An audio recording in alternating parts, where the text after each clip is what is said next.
Good afternoon and welcome back to the Dogs and Deadlifts podcast. I'm your host, Daniel Rose, and today we have Angela Ahern from the Biokinetic K-9, all the way from South Africa. Welcome.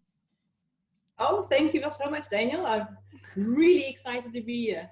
Yeah, thank you very much for taking the time. I know it's early in the morning over there and a little bit later in the afternoon, so I do appreciate you finding the time. So thank you very much again. No, anything for a fellow dog person, so yeah, I'm here. It's exciting.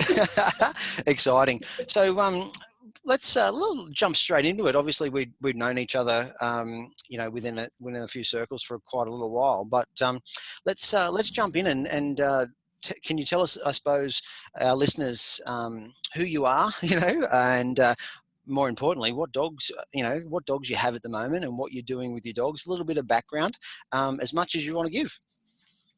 Yeah, sure, no problem. Okay, so you've said I'm Angela Ahern. It's the strange surname. It's married into, so what can we do? I am the owner and founder of the Biokinetic K-9. We do fitness and conditioning for the elite canine athlete. So what that all means is it's fitness and conditioning. And I thought fitness and conditioning was like, one of those everybody should know, but it's a little bit of a jargon phrase. Mm-hmm. When I say fitness for my dog, they think, aren't your dogs just generally fit? Aren't they born fit? And then if you say conditioning for a dog, mm-hmm. what does that mean? And I found that out when I asked my son, what can I speak about with regards to conditioning for dogs? And he actually said, what is conditioning? And I thought, yep. The penny dropped. What is conditioning? Mm-hmm. So that is what we concentrate on, is how to get your dog's body into the optimal condition for the sport that they do. Mm-hmm. And how I got into that is because of my own dog. So I train, compete, and work my own dogs in a sport called IGP, which is this huge German name, which is difficult to pronounce. But it basically means your International Working Dog Test. There are 3 phases in it. It includes competitive tracking, where a dog follows a stranger's scent and then has to go find 3 separate articles on it for points. They have to be very, very accurate in it. And then there's also competitive obedience, which looks really flash.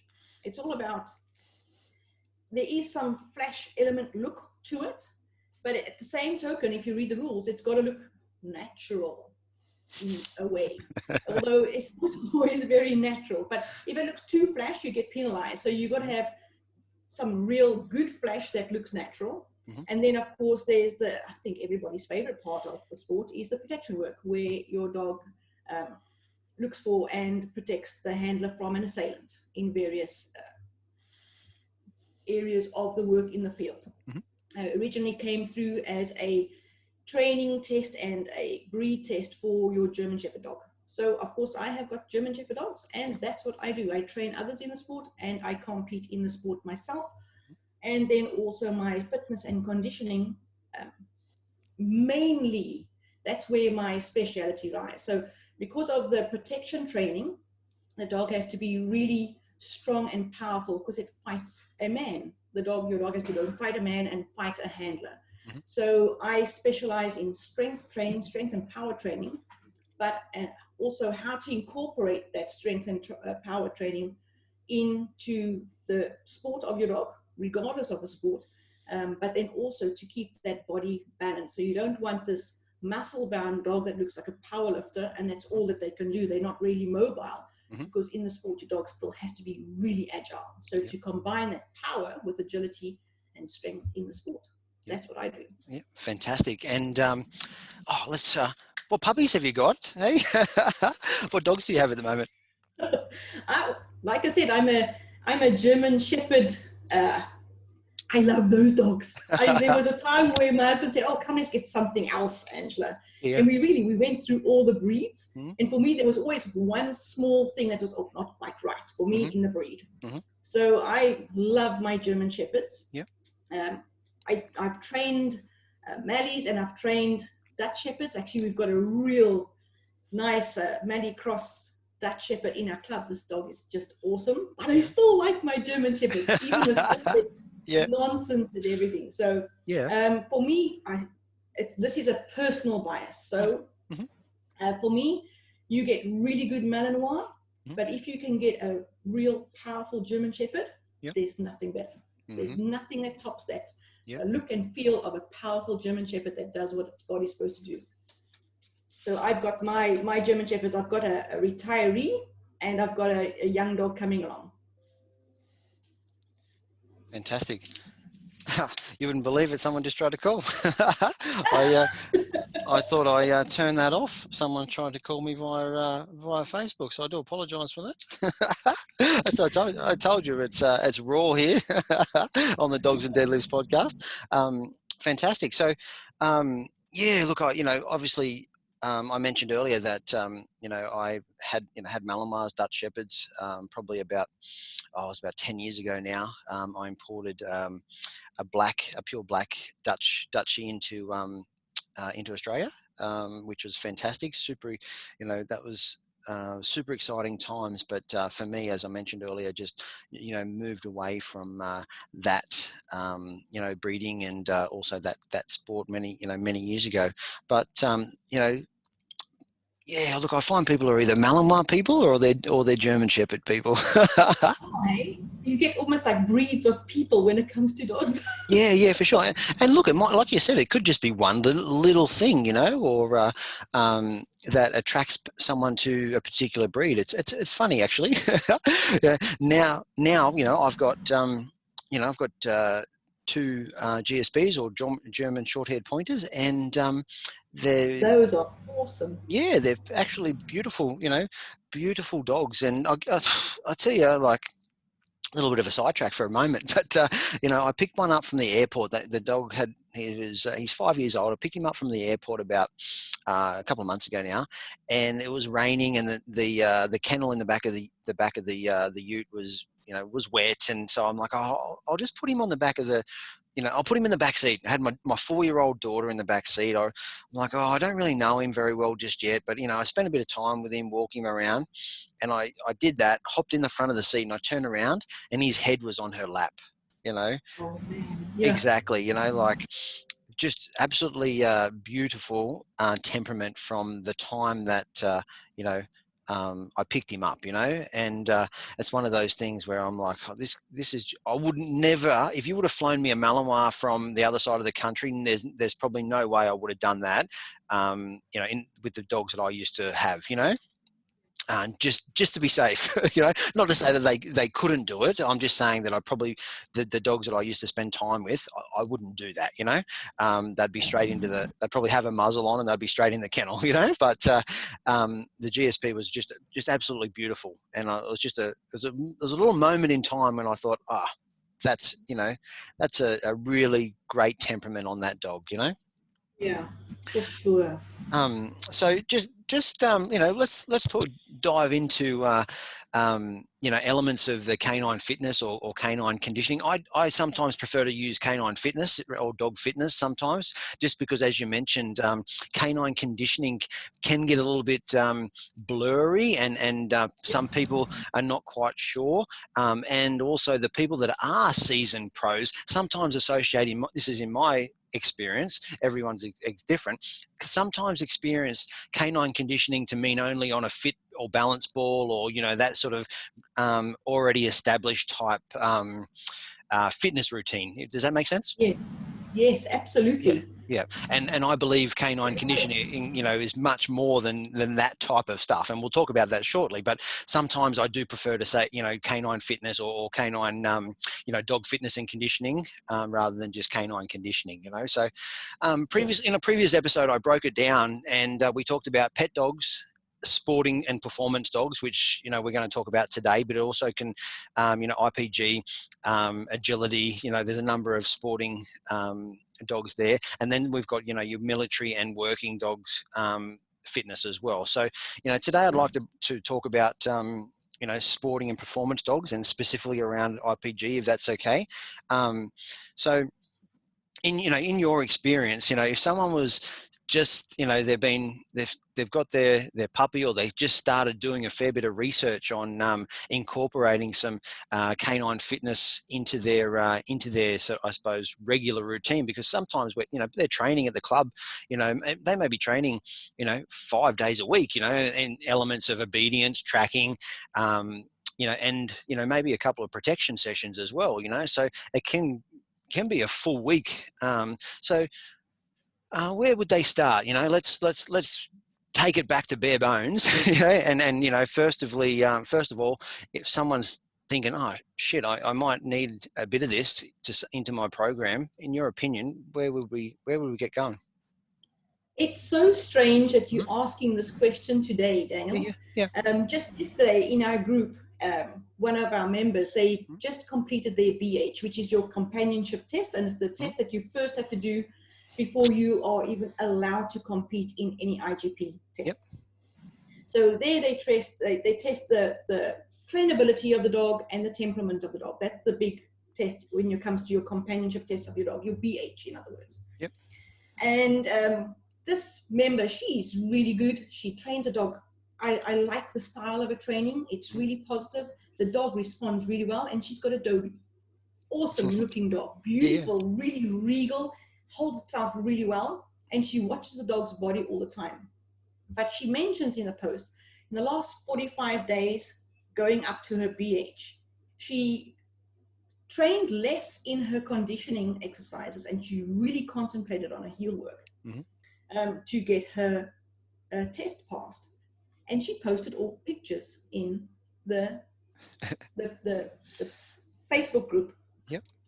And she said, just for anybody that thinks their dog is fit and trains in the sport all the time, I trained in my sport for 45 days and only spent about 15% on conditioning. Yep. And look at the change in my dog's body shape. And she showed all the photographs. Yep. And oh my word, the change in the muscle sizes on the opposite sides of the dog because of that competition heel, which puts compensations on different muscles to the body. And what's so nice, it's a Doberman, so it's a short coat dog, and you can see the muscles over the skin. And you could see the changes in muscles just from concentrating on that heel work. So, and like we always say, if your dog does any sport, you're doing a repetitive movement all the time. Doesn't matter what sport it is, 99%, I think hunting dogs are probably the only dogs that really go out and they're doing a lot of body work. But if it's a structured sport like agility, flyball, IGP, all of those things, then you're doing something repetitively all the time. And just like humans, if you're doing anything repetitive, you are causing compensations and you are causing imbalances. It's just the nature of the game. And this is what she was trying to show. And she did it beautifully, a really good taste, everything else. And she's trying to show people, like, when you stop doing your fitness and conditioning work to keep your dogs balanced, this is what your sport training can do to their body. And it's a young, nice dog. There's nothing wrong with the dog. It's got no injuries. And she showed the photographs. So now her plan is to show how your conditioning can get that dog's body back into balance. So it's going to be such a super, we're working on a training program for her, and she's going to post the photos later on.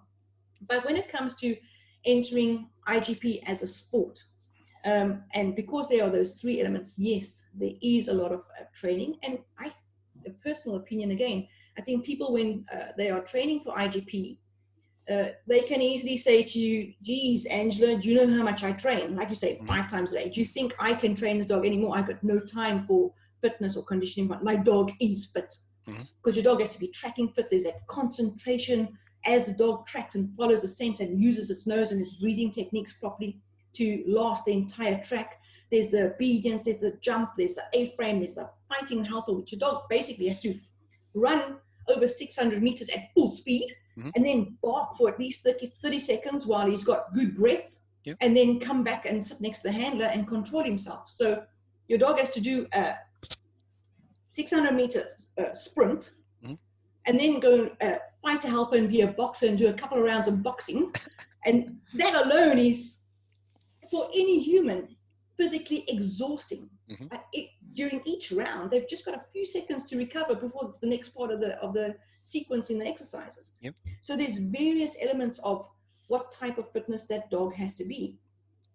And when people are training and they start off with puppies, for me, I think puppies are just great. They're so easy to train. They're so eager in and they'll do anything for you. And you see some of these videos, the tails are going and they can do everything. And they can do everything in that little body that a big dog can do. Mm-hmm. And for me, the dangers come when the dog is about 9 months old and it looks like a big dog. Yep. And then people train it and look at it like a big dog. Mm-hmm. But that body and the skeletal structure of the body is still a puppy or halfway puppy, young teenager. Yep. And all the growth plates aren't closed and the muscles attached to the bone. The bone isn't at its full strength and it can still tear if the muscle contracts too hard on the bone. So if you put on too much strength training on a puppy, you've got dangers. And people put too much, probably they train for a tight turn. So that's a lot of torque on the body. You've got injuries waiting to happen. And for me, the worst injury in the world is that small little injury that nobody can see because it says, hello world, when your dog is 3. And you're really training for competition now, that's when that injury raises its head. And it's all because somebody has gone too far as a puppy.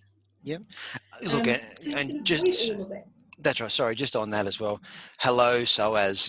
Like, dude, like that is one of the pain in the butt injuries that takes forever. But you know what? Some dogs just push through it, and you may not bloody tell, at all. And I beat my head against the wall trying to rehabilitate it. Yeah, interestingly enough, that psoas muscle, it attaches through the bottom waist spine parts of the dog, but it attaches to growth plates, which are amongst the last growth plates, like in the pelvis and stuff. That's the last growth plates to close in a growing dog. So those growth plates close around about 2 years old. So if you're putting a lot of torque and turn on the waist, those growth plates still aren't properly closed, and there's that small instability in the dog. And it's only small, but if you put a lot of torque on that, that's where those small little injuries, and like you say, and when it comes to sport dogs in particular, I just spoke about it last week, Friday, sport dogs don't show you pain. And they work through it. There's like, oh, nothing wrong with me, Ma, I can do this. And you don't know, and so you work them. Or so if they're in a gym, they just ever so slightly out of the weave, or they're just knocking we must train them a little bit more, they're getting a bit lazy. That's when you get your big injuries. And just on that, the slightest little leg, rear leg raise, or not quite a limp, but it's a little, like you've really got to be so switched on and know your dog to pick up these little signs of I was going to say uncomfortableness, if that's even a word, but we'll call it that. Little signals, and but it can really make the difference, in your performance, of your dog, for sure. And those are the real small things that if you're training your young dog, if you want to go into IGP, particularly, it's an impact sport. It's like a rugby player. IGP for me is equal to rugby. It's a physical impact sport. And when I think about rugby in our country here, you get schoolboy rugby and then you get the Springboks. So your national team. And with our dogs, we're all training to get to the national team, but we're training them at a schoolboy rugby level all the time. So schoolboy rugby is you go to school, and after school you practice your rugby, and it's great fun. But we expect them to compete in a national sport. And we're not providing them with the proper support system as a rugby player nationally. So your rugby player nationally gets his nutritionist, his fitness coach, his conditioning coach, etc., and their rugby coach. There's a whole team around this one player, and depending on what position on the field you're playing, your exercise routine is slightly different to like your wing, who's got to be fast and athletic. His fitness routine is different to your linebacker guy, who's got to be this big, thick powerhouse at the back. And the same thing happens with the dog. You need to look at what dog you got in front of you, what's how his body's made, because there is no perfect body out there. Make the weak areas strong, make the strong areas strong to match the new stronger areas that you're working on, so that there's a good balance, and that body of your dog can do exactly what you're asking of it every time. So to go back originally, if you're doing puppies for IGP, there's a lot of things you've got to take into consideration as you're training for adulthood in the sport. So your puppy training for IGP, there's a lot of things you've got to not really concentrate on just to protect the body. And there's a lot of skills training involved for puppies. But when it comes to adult IGP dog training, there you have to really look after their body. And there your conditioning program and your fitness program and regimes will change again for an adult bodied dog. And then again, for your senior dog, it would change again for retirement. Sure. I was going to say, let's move on. I'm glad you moved on from the rugby analogy, because the Wallabies are shit. Every time I watch the rugby the last few years, we got beaten by Argentina, a draw twice with Argentina. I get so frustrated. I turn the bloody TV off because I'm yelling and screaming at how poor the Wallabies have been going the last couple of years. So quick, I'm glad that you moved on from that. We won't talk rugby much anymore, right? And we'll get back to dogs. So, on that, let's break it down. And if someone is considering adding, forms of canine conditioning, dog fitness, conditioning to their own program, where, in your opinion, obviously you want to make sure, you mentioned just a moment ago about having a look at the structure, the gait, I'm just saying gait, but the structure, do a gait analysis, having a look at their dog, how do you work through it if someone comes to you and is that the first port of call generally? Do you have a look at those things? Obviously, you just want to set out goals and intentions and things like that, but we need to have a look at, the alignment and where they are. Would that be correct? Absolutely. Look, if anybody comes up to me first, huge big thing, is your dog cleared by a vet? I'm not a vet. I'm not going to pick up any heart issue. I'm not going to pick up anything of those. So is your dog actually certified, fit, and able to train and to do a fitness program? Then you look at the handler. So your sporting handler, they tend to be really A-type personalities. And how do you get through to them? Because you can do a lot of things with a dog, but in the end, the handler has to do it with the dog. So can you get your message through to that person? So for me, it's really important. If somebody's going to embark on a fitness and conditioning program, please go and find somebody that you relate to. That's really important. If you struggle to relate to that person, get somebody that you can, because the information that you're getting is really invaluable and it's got to resonate with you. So when I'm looking at a dog, yes, definitely gait analysis, it reveals lots. Measurements of how where the feet lay as they're walking, etc. That's really important. Balance in angulation from shoulder to hip, really important. The length of the dog, really important, especially when it comes to protecting iliosaurus, like you mentioned earlier, that length of the dog, and it's the length in the waist that's really important. But then also when we look at the dog, yes, great, these are possible weaknesses or possible strengths within the dog, but then also what sport are they doing? Because you cannot just, I always say there's no generic dog. So look at the dog in front of you and see what that body is telling you, and then look at the sport that the dog is competing in, because each sport requires different strength areas in a dog. So if you take, for example, agility, there's a lot of landing, so there's a lot of shoulder work. So when you are training in agility all day, every day, the shoulders get a lot of impact and a lot of work, and they almost get overworked. And with a dog's normal, it's just a normal dog, they will carry 2/3 of their body weight on their shoulders in any case. So their shoulders are being worked generally all the time, and the back end is only 1/3. The back end gets very little extra work. And if you look at a dog, you'd think, oh, those back thighs, they're much stronger. But no, they're not. If you take your agility dog, everything's happening in the shoulder work. So when they do the weaves, and if you're not concentrating on the back end, the shoulders drive the weaves, so that it's a front wheel drive car. And it's pulling everything, and that's where all the torque's happening. And then because the back and the iliopsoas is weak, the back, the spine whips, and they don't have the strength to control the back end, and the back end is not driving that dog forward through the weaves as well. So that's where you get a lot of shoulder injury and a lot of iliopsoas muscle injury. So just one example, if you're not going to be concentrating on the sport that the dog is doing and the structure of the dog, you're going to be missing out, and you're going to be struggling with those injuries. Yeah, for sure.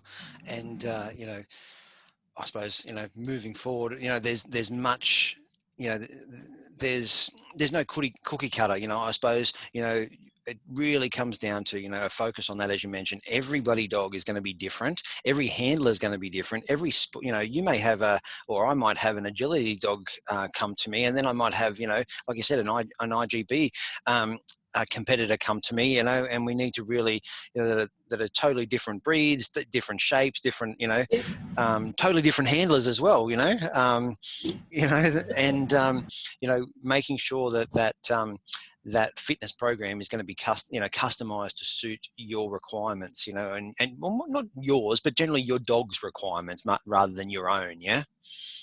Absolutely. Like if there's a whole big, always the thing, oh, German Shepherds they over-angulated. And yeah, you do get them. Some of them are really over-angulated. But there's things you can do to help those dogs. Your over-angulated dogs, they really need to be so strong to support those joints. And that strength training behind angulation is really important. So especially if your dog is going to be doing a sport, and even if they're doing conformation ring sport, those dogs have to stand in the ring, and they have to stand. And I've seen them, they stand, if they're not fit and conditioned, they stand in their skeleton. And all of that weight is just hanging on that skeleton, and you can see the strain. The muscles are not holding them up and not holding that skeleton in optimal shape and form. And I've seen a dog drop 4 spaces down. It starts off beautiful, and you think, oh my word, this is one handsome dog. It's standing there, it's gorgeous, it looks fantastic. And as soon as they start to get tired because they're not fit, so your average conformation ring dog must be able to at least run 5Ks, 5 kilometers, otherwise don't even bother entering. That's how fit the dog's got to be, a minimum. And then the muscles have to be strong. And if the muscles are not strong because they're now running around the ring, they start to get tired quickly. And then their body starts to hang. And it's the most saddest thing in the world, because this dog is gorgeous. And if it was just a little bit fitter, if it was more conditioned, if it was just strong in the muscle, it would excel. But people don't know this. So you can't go up to the hand and go, whoa, you terrible person. You can't say that. Because most of the time, they don't even know. I think it's so important for the work that you're doing now with your podcast is to spread the word. It's so important because the dogs need us. They really do need us. Yeah, that's exactly right. And, you know, like there's so many elements, and look, we're not going to, you know, we haven't got a huge amount of time today, but, you know, but, you know, for me, you know, if you put it into a pyramid, you know, for me, you know, I always start with, you know, with nutrition, you know, that's number one for me. And then we have a look at, you know, movement, and as you know, movement, which then leads to balance, endurance, strength, sport specific, you know. So if you have a pyramid, that's how we, you know, that's how we move up from the widest part of the bottom, moving to the peak, you know. So sports specific is there's that little bit at the very top of the pyramid, you know, but there's so many elements that each of those segments break off into, you know. So you know, but it's much more detailed than some people really give credit for, or as you mentioned, they just don't know at this point in time, you know. They don't know. It's I read it like if you take the average person, and it applies to dogs. If you take the average person, and I do any form of small exercise, I'm going to see an improvement. There's going to be some improvement with me somewhere. And the same with the dog. If you just teach a dog some small exercise routines, sit, stands, downs, just those things, there's going to be some improvement. It's better than doing nothing. But then if you take a human athlete and you ask them to just do some small exercise, it's going to do nothing to them. Nothing. They're going to see no benefit whatsoever. But if you ask them to do an exercise in a particular manner to target particular muscles so that there's excellent technique, and that technique is so important, that's when you see them excel. Now, the same thing happens with the dog. So if you're talking about your sporting dog, they're training in any case. And if you just give them some exercise generic, your generic exercise routine, you're not going to see any benefit, or you may actually see the dog go backwards. So when you're starting into fitness and conditioning, you'll see some people do some things. And a friend of mine said, yeah, he was watching this woman do some fitness conditioning work, and he still thought, oh my God, don't you have anything better to do with your life? Because it looks so boring. But the more you go into it and the more you do, the more you learn that you need to learn more.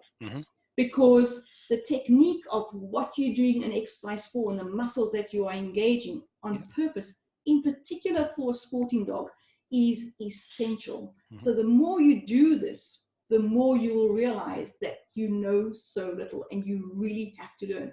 And the learning is not difficult, but the understanding why and to exercise your dog in a particular manner, you will get exponential gains. So you'll start off and you won't understand, and then all of a sudden, everything will just power through your dog's body and everything will come together. And it doesn't take that long. So if you are unsure, start where you are, but start. As you go, you will learn more. It is so important, especially if you take part in a sport. Actually, I've got a, so the last couple of, or probably 3 or 4 years, I've been working with a mentor that does kettlebell training. He's actually from South Africa, and with an organisation called Strong First. And they, their tagline, or what they say, is strength is a skill. We may do the same, we may do the same exercises, but how you complete those exercises, what matters, right? So exactly what you just said. Everything from, if you're going to press a kettlebell over your head, the tension, the power, the tension that you create in your body by breathing in and then slowly pushing out and pushing from your lat above your head to be able to get that 40 odd kilo kettlebell above your head takes skill and effort. You may practice that multiple times, throughout a session, but it's a skill. You don't just pick up a 40 kilo kettlebell and push it above your head. The tension, like I said, you create through your body, the type of breathing that you do. For me, I prefer no shoes on, to be grounded, like feet a certain width apart, toes. You need points of the foot. For sure, So all that, it applies to our dogs. Like they've got no idea what you're asking them at this point in time. So absolutely. Oh my word, you're speaking exactly what I'm saying. Exactly. You can tell a person, like, feel this thing, but you can't tell a dog. So you have to watch them and you have to guide them to do these things in a particular way. And the dogs get it. They really do. It is fantastic to see. And the dogs that are not doing this, and you see them in competition, well, you see it a mile away. You can see the dogs that do not have any conditioning and they do not have any skill within their body and the control of their body. It stands out. It really does. For sure. So I suppose in your opinion, where have you seen, I suppose, conditioning? Let's just say, I don't know, let's say, 5 years ago, where in your opinion, where was it, and, like I said, we're trying to, part of my goal is to, to bring people like yourself on and educate, where do you see it at moving, So, if we talked about this 5 years ago, you'd be like, what the fuck, you're dreaming, mate, what are you smoking? That's my opinion. Give us yours. 100% sure. You were spot on. Conditioning 5 years ago. Well, hello. Now, I'm going to have to make this podcast. I won't be editing. I'll have to make sure I have a language warning on the podcast today. No, 5 years ago, what happened? My own dog got injured. My own dog got injured, and it was coming along, and I didn't notice it. And I pushed her. And I was told, oh, she's lazy, she can do this, because she always could. Mm-hmm. And so we pushed her. Mm-hmm. And the injury, it showed its head where, like, she didn't even do anything. She just pushed it over a jump, and she refused. Mm-hmm. To a point where she just refused. Yep. And took it to the vet. They couldn't find the injury. Mm-hmm. Eventually, it was a specialist vet, and then he found it was a small little muscle tear right in the middle by her back, a small muscle. Mm-hmm. And I had to rest her for 6 weeks. And of course, the nationals was in 4 weeks. Yeah. So I had to pull. I mean, everybody said, oh, you can give her a painkiller, she can do it. And then you think, oh, and some people will, you know, it's a big competition at the nationals. Mm-hmm. And I didn't. I pulled from the competition. Looking at the nationals, it would have been a really good competition. She would have done superbly well. Yep. But it was also her last competition, because she was going to be 6'7". Yep. So I could not do anything further with her, and so she retired from competition. Mm-hmm. Of course, 6 weeks later, she was perfectly fine. Mm-hmm. And then for me, it was, how do I get back into training? What do I do? Mm-hmm. So 5 years ago, nobody knew anything. Mm-hmm. In that 5 years, my dog got injured. Mm-hmm. Now that she's recovered, how do I get her into sport again safely? Mm-hmm. And I didn't know how. Yep. And I was really paralyzed. I didn't want to just go train my dog, because I wasn't sure was it doing any good or any bad. Yep. Because we've done is IGP training, and now I see that what happens to muscles just with normal repetitive training. Thank God I didn't go that route. Mm-hmm. And I researched, and I found yep.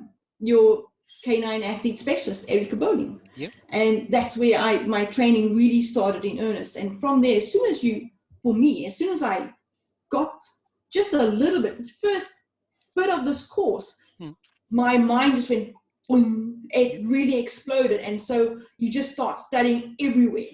Yep. So I did the Certified Canine Athlete Specialist course. Mm-hmm. It was awesome. I then went on to do a canine myofascial release course, 2 certifications. It was amazing to see how the muscles of the dogs work. Mm-hmm. And of course, my own background is strength and power sport training for humans. So I come from a bodybuilding background with my entire family.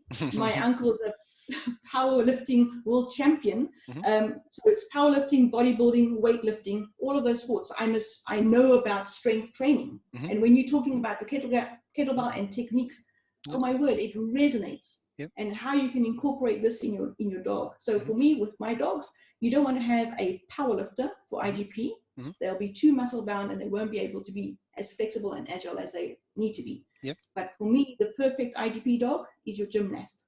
Yep. They are super strong. They've got control of their muscles. Yep. And they are agile, flexible, and they've got endurance. That's funny. You make an analogy there.